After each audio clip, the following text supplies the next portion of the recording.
আল্লাহর শুকরিয়া আদায় করছি আলহামদুলিল্লাহ। এখন মনে হচ্ছে আমাকে যদি ফুটবল খেলতে নামে দেওয়া হয়, মনে ফুটবল খেলতে পারবো, এরকম একটা অবস্থা, দৌড়াইতে পারবো।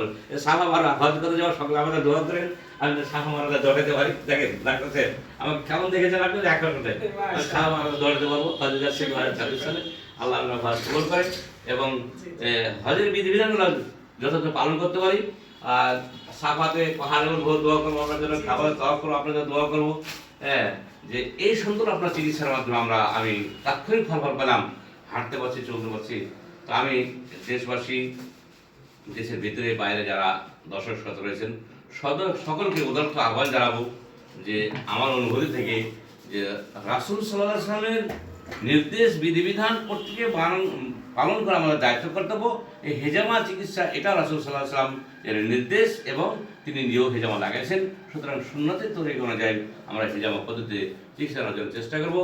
রোগীদের যারা পায়ে ব্যথা, হাঁটতে পারতেছে না, পায়ে ব্যথা, জীবনে ব্যথা, ফোড়া হয়, আমার শরীরে অনেকগুলো ফোড়া ছিল, এর দূষিত রক্ত ছিল, এর দূষিত রক্ত বের হয়েছে, অনেক মোটা, মানে অনেক বড় কাপ ভর্তি হয়ে আমার এই দূষিত রক্ত বের হয়েছে। দূষিত রক্ত বের হওয়ার পরেই আমি আরাম পেয়ে গেছি, সাথে সাথে আরাম পেয়ে গেছি। আচ্ছা, আপনি যে হিজামা করলেন, হ্যাঁ, একটু খুলেন, একটু মানে দেখতে চাচ্ছি, যে একটু খালি দেখাই দেবো একটু।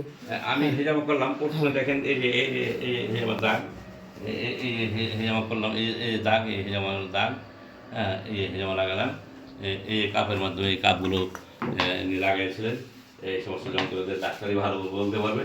তো এই যে চিকিৎসা করলেন, তো আমি সাথে সাথে আমি আরাম পেলাম আলহামদুলিল্লাহ। আমি দোয়া করি ডাক্তার সাহেবের জন্য এবং দেশের সকলকে উদারত আহ্বান জানাই যে রাজশাহী কলা বাগানে এই চিকিৎসা গ্রহণ করার জন্য।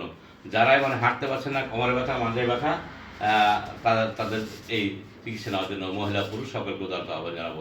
আসসালামু আলাইকুম ওয়া রাহমাতুল্লাহি ওয়া বারাকাতুহু।